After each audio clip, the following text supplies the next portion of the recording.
سلام، به کانال دارابگرد خوش اومدید. من آیلین هستم، دختری 27 ساله با دلی پر از حرفهایی که سالها توی قلبم خاک خوردن. امروز میخوام براتون قصه واقعی زندگیمو تعریف کنم. قصه‌ای که شاید شبیه یه فیلم تلخ باشه، ولی برای من تمام واقعیت بود. وقتی 20 سالم بود، خانوادم تصمیم گرفتن بدون اطلاع من سرنوشتم و رقم بزنن. یه شب بیخبر منو نشوندن روبروی یه مرد که فقط چند بار توی مهمونی ها دیده بودمش.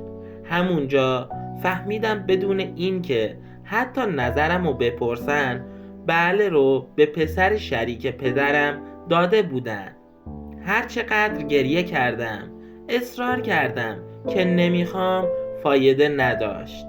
مادرم با اون سیلی محکم انگار تمام آرزوهام رو از صورتم پاک کرد.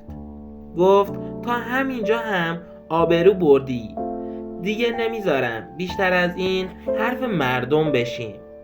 اون شب فهمیدم گاهی توی زندگی حرف زدن بیفایده ترین کار دنیاست. فکر میکردم شاید با گذشت زمان دلم نرم بشه، شاید با محبت بتونم زندگی بسازم. اما روزای بعد بهم ثابت کرد بعضی از تصمیم‌ها رو نمیشه جبران کرد. شوهرم آدمی پر از سوء ظن و شک بود. بهونه‌های الکی می آورد و سر هر چیز کوچیکی دعوا راه مینداخت. وقتی گفتم میخوام درسم رو ادامه بدم، با عصبانیت تهدیدم کرد. میترسیدم، خیلی زیاد، چون چند بار خشمش رو دیده بودم. دستام بی اختیار میلرزید. به ناچار انصراف دادم. رویاهام رو دفن کردم، فقط برای این که آرامش نسبی خونه حفظ بشه. ولی این تازه اول راه بود. با گذشت زمان فهمیدم که او نه تنها بددل و شکاکه، بلکه دچار اعتیاد هم هست. پولهایی که باید صرف زندگی مشترکمون میشد دود میشد و به هوا میرفت. هر بهونه‌ای کافی بود تا کتکم بزنه، توهین کنه، تحقیرم کنه. گاهی حس میکردم دیگه چیزی از وجودم باقی نمونده. هیچ احترامی، هیچ عشقی، هیچ توجهی نبود. حتی روابط بین ما هم اجباری بود و من فقط شبیه یه سایه، یه موجود بیروح توی اون خونه زندگی میکردم. روزهایی بود که از شدت غم موهام توی چند ماه سفید شد. شبها با چشمهای خیس به سقف خیره می شدم و آرزو می کردم یه اتفاق بیفته، هر چیزی، فقط نجاتم بده. و بالاخره اون اتفاق افتاد. یه روز بعد از یه دعوای سنگین اون از خونه رفت بیرون و دیگه بر نگشت. آخر شب خبر آوردن که تصادف کرده. یه لحظه شوکه شدم، بغض کردم، اما در اعماق قلبم احساس عجیبی از آرامش داشتم. انگار قفسی که سالها توش اسیر بودم باز شده بود.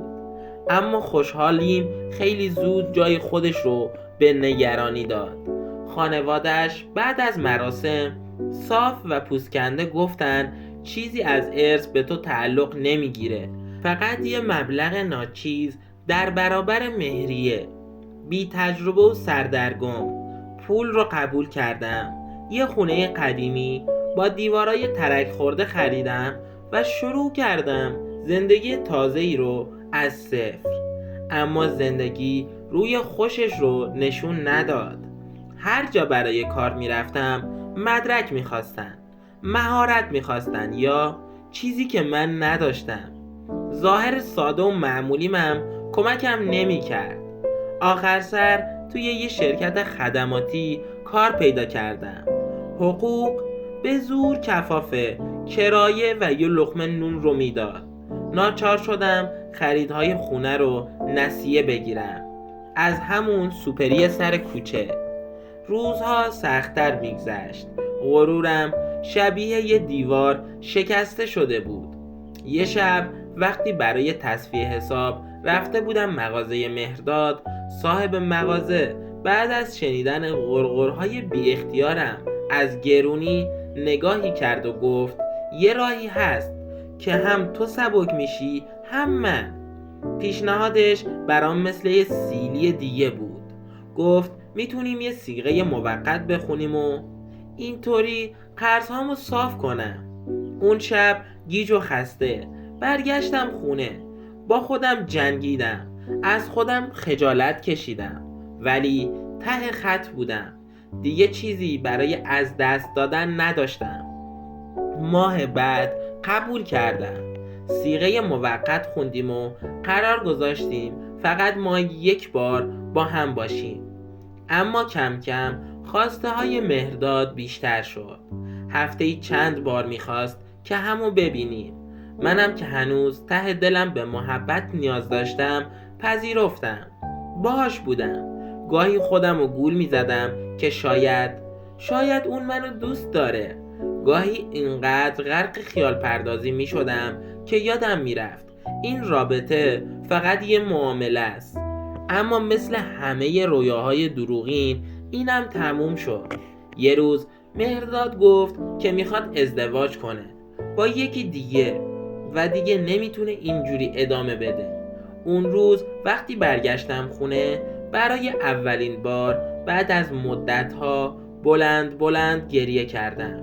نه برای اون، نه برای رابطه‌ای که تموم شده بود، بلکه برای خودم، برای تمام سالهایی که به خاطر دیگران خودم رو شکستم.